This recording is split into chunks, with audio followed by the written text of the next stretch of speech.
So first off, I just want to thank everyone, both online and here, for the beautiful Christmas cards and gifts I received. In fact, I only just got to going through them.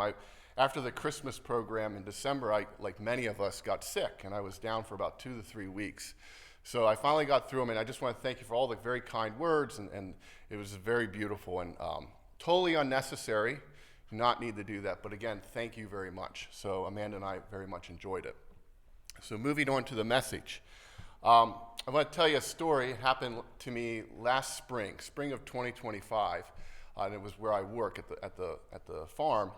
A girl, maybe age 12, named Maria, walked down the road, and she was carrying a little pet carrier with her. And she walked onto the farm, and she came up to me, and she said, "I have a sick cat." She said, "Would the owner of the farm, who is a veterinarian, would he look at this cat for me?" Now, as many of you know, this veterinarian, he specializes in large animals. So like horses and cows, big things, right? But one of the things I really admire about this guy, and he's 84 years old, but one of the things I really admire about him, he never turns anything away, all right? And that's very different from a lot of medical professionals these days, and I'm sure many of you can empathize with this, is that medical doctors specialize. So you go to the heart doctor, right? He only does hearts. So if you go to the heart doctor and say, "Well, I got a foot problem," he's like, "I don't do feet. You got to go to the foot doctor." So then you go to the foot doctor, and he's like, you're like, "Hey, I also have this skin condition on my big toe. Can you look at it?" He's like, No, you got to go to the skin doctor for that. And the reality is you end up with like 30 different doctors to deal with all of your problems. And so one of the things I really like about this veterinarian is he never refers you. In fact, he doesn't even care what species you are. I mean, you could be a pit bull, a kitten, a parakeet, a llama, or even a human. And if you can drag yourself to his doorstep and knock on his door, he'll open and be like, "Come on in, lay down on the table. I'm the vet. I can treat this." All right, so when I said I got a cat, he's like, "I'll be right up." All right, so he comes up and looks at this cat. The cat's name is Muffin. And he said, "Muffin's got an infection. I'm going to give her an antibiotic." So he goes out to his truck to draw up this antibiotic. And I was thinking to myself, I mean, I've never seen him treat a cat before. So I walk out to him, I said, "Just curious, when was the last time you worked on a cat?" And he was like, "Not that long ago." I said, "Can you clarify what not that long ago is?" He said, "Late 1960s. And I thought, well, you know, if when you're 84, I guess the 1960s were just like yesterday, okay? So he's drawing up this antibiotic, okay, in this syringe to give to Muffin. And I said, is that gonna work? And he said, "Well, it'll either work or it could put the cat in the cardiac arrest and the cat will die." I thought, oh, that's just great. Those are great options. And little Maria's standing there watching this. So we go back in, he says, "Take a hold of the cat," okay? Now, I've restrained a lot of things, whether horses or dogs, even humans. You use the right technique, you can generally control something. I don't know what it is about cats, okay? You grab the scruff of the cat, and they twist on you like weasels, all right? And then they want to go on the offense, and Muffin grabbed me, okay, with all little 20 claws hooked into my skin, and I got to rip Muffin off of me, and I'll admit it here in church, I said some really mean things about Muffin, all right? And I don't think Maria appreciated it, okay? But after getting Muffin off of me, I took a large tarp and I threw it over Muffin and I turned her into a kitty burrito, all right? So I grab a hold of this cat and the vet comes up and he injects her with the antibiotic. And the cat is laying there on the table and it wasn't 30 seconds later, its eyes roll into the back of its head and just flops over on the table.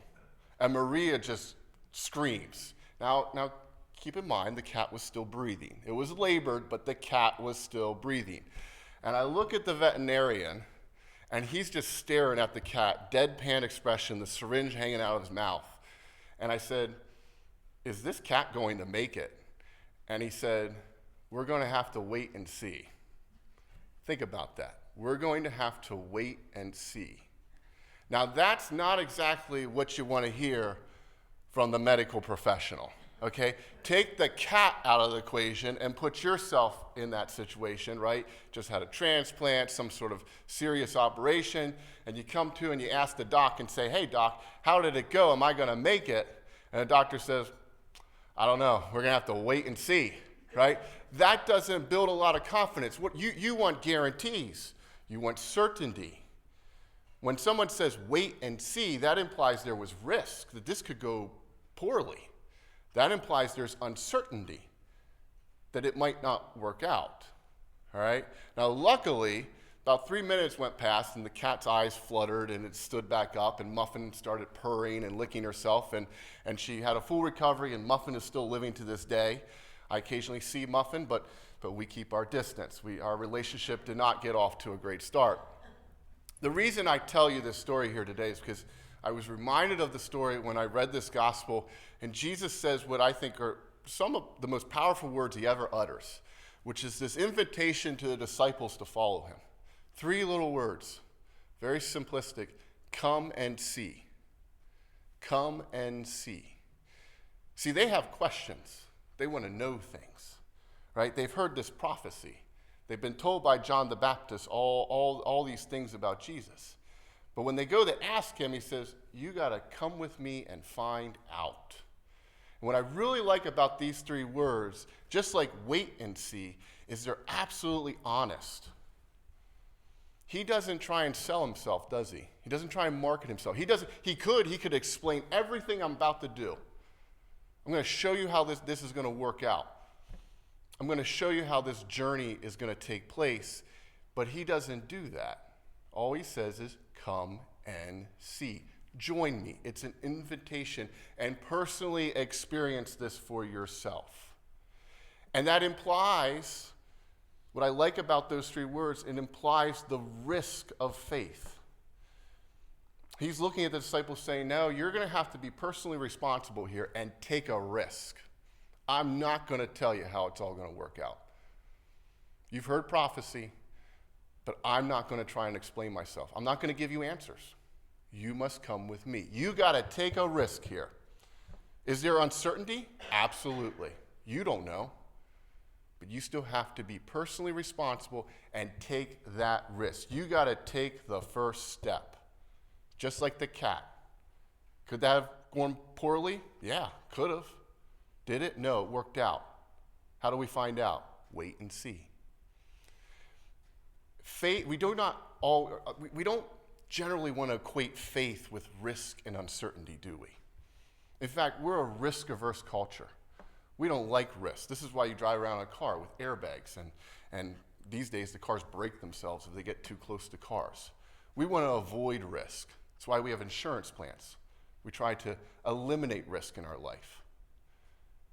And we don't generally associate as people of faith with being risky, do we? You know, if I say, hey, a group of parishioners, are they a risky group of people? People are like, nah, they're safe. When we think of risky people, we think of like the 18-year-old boy who drives a crotch rocket around in Chancellor Township doing wheelies. That's who we think of doing risky things. But I think that's a bit of a myth. I think if you're in the faith game, if you're a believer, I think you're one of the riskiest people out there. Come and see. You're joining Jesus on a journey. You do not know how it's going to work out. You're taking the risk to go see. Now, tomorrow is Martin Luther King Day. And so I thought we would include a quote from Martin Luther King today. And Amanda bought me this little stack of, there's like a little calendar, and they have little quotes each day. And I looked ahead to Martin Luther King Day, and I guess this is just divine intervention, because there was a quote here, man, does it match up with this message? Martin Luther King said that faith is taking the first step, even when you don't see the whole staircase. I'm going to say that one again. Faith is taking the first step, even when you don't see the whole staircase. That's everything I'm talking about. I don't know how this is all going to work out. I see a little bit. I see bits and pieces. I still have to take the first step. That is what faith requires. Jesus says, come and see. Join me. I'm not going to tell you everything. I'm going to require you to take a risk. Faith is taking the first step, even when you don't see the whole staircase. Just think about that. all right? It's funny to me that when you drive around, though, and you look at churches, get on their websites, you look at church materials, how do we market faith? Do we market it with a sense of risk and uncertainty? No. You know, do you drive past a church billboard and it says, hey, we have no clue what we're doing. We don't know anything about faith. Come and see. Come and join us. Right? No church does that. So churches speak with great authority. They guarantee things. They speak in 100%. We know. Come in. We can tell you. We have all the answers.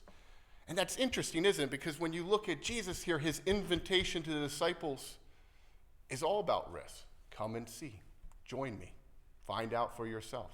How do we get from those three words to 2,000 years later, churches sell faith with such authority and absolutes? Well, we can thank our good friend Paul.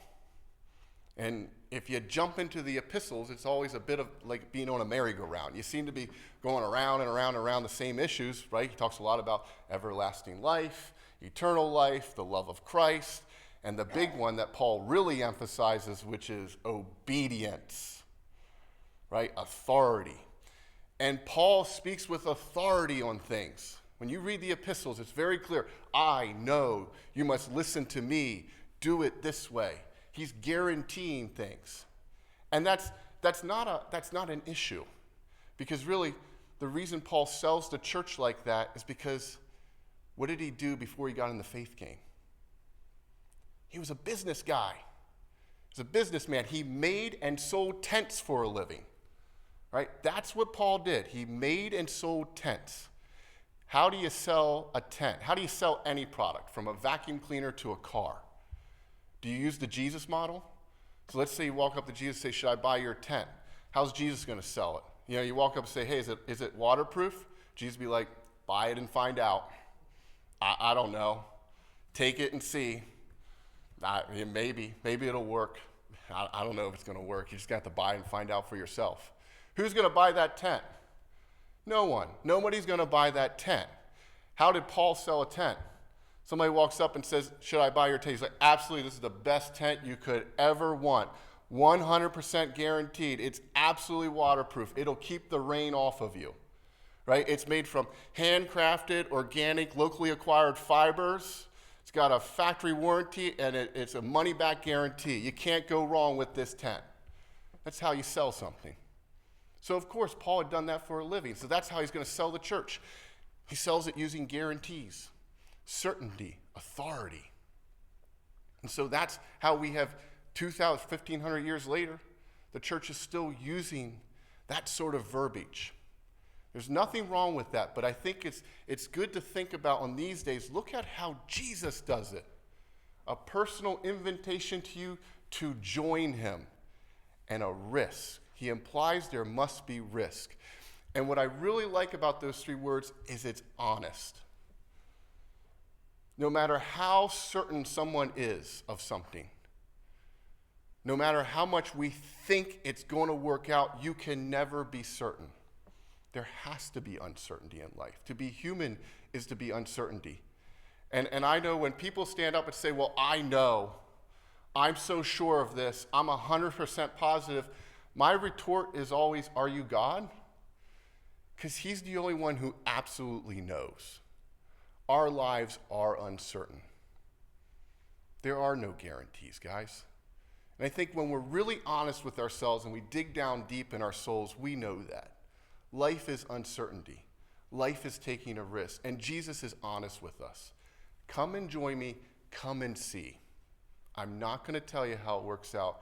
You must come with me. You got to take the first step, even though you can't see the whole staircase. You know, I hoping with this message we could be honest about this stuff, because I know sometimes people want to walk up to me and say, you know, are you absolutely certain of faith? Are you absolutely certain of all this stuff? And I'll tell you, I'm going to be honest, right? There are days, no, I'm not certain at all. And there are days I do question. I'm like Jacob wrestling with God. I got questions.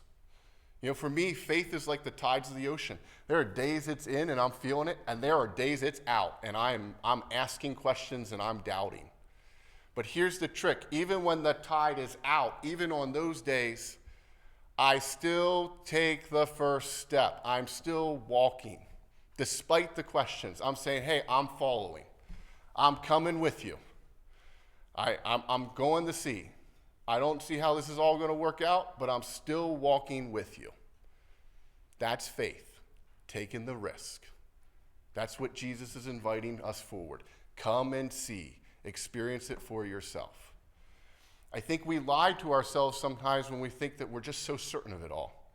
And I know this, and I'll kind of wrap it up here with this analogy. I've used this analogy before, which is jumping out of the back of an aircraft with a parachute, okay? Now, when you go to jump out of the aircraft, they do a lot of training, and they explain to you, look, the parachute will save you. If you jump out of the back of an aircraft, the parachute works. It will save you every time. And you read the little book, and you read the instruction manual. You learn how to pack the parachute. Somebody double checks the parachute, triple checks the parachute. It's going to work. The instructors all tell you the same thing. The parachute will save you. They give you another parachute. That's your reserve. You're jumping with 2 parachutes. There's no way it can fail. So theoretically, if you know all that and you believe all that, and you're so certain of all that, why do you not just, on the first jump, walk off the back of the ramp like it's a walk in the park? You know what every jumper does? They get to the ramp and they look at the earth 26,000 feet below them and they say, is this parachute going to work? That's what you ask. Everybody does. Despite everything you know and believe, you still have uncertainty. You still have doubts. And it's going to be a risk to jump off the back of the aircraft. How do you prove to yourself the parachute will work? Leap and see. Jump out. Find out for yourself. And I like this analogy because, man, it's an analogy for death, which is the greatest uncertainty of our lives. And one of the reasons you're a Christian, it helps you deal with the uncertainty of death. Everlasting life is the central component of our faith. Our devotional intensity goes towards that concept, eternal life. It's the center of everything. And you're told that from a very early age. You have everlasting life, the life eternal. All of you have it. You don't have to worry. You should not be afraid of death. Pastors and preachers have stood up here and told you this. Your friends have told you this. You've prayed and God has told you this. So theoretically, when we approach that moment in our lives, it should be like, hey, see you on the other side. This is easy. I got this. Yet we know that death is traumatic. Death is tough. When we approach that end, we want a loved one to hold our hands. We want a last hug, a last kiss. We want to say goodbye, don't we? Why? Why are we scared of it if we know? Because, guys, it's just like being on the back of the aircraft on the ramp when they first jump. You know what you think? Every human thinks this. Don't try and tell me they don't. Deep down their soul, everybody says this. Is this going to work out? Is this for real? We all ask that. How do we find out? We go and see. We follow Christ and we find out for ourselves. Faith is taking the first step, even when you don't see the whole staircase. And so, my hope with this message, let's be honest about this. Am I uncertain of things? Absolutely. Am I unsure of things? Absolutely. Do I doubt some days? Yes. There, I said it. On YouTube forever now. Guess what? I'm still walking every day. Even though I might have questions, I'm like, hey, I'm coming with you. I'm doing this. I'm taking the step. I'm jumping out the back of the aircraft. I don't know if this thing's going to work. I'm still doing it. Because I'm coming with you and I'm going to find out. And so my hope for you is go and see. Follow Christ and find out. Come and see. Amen.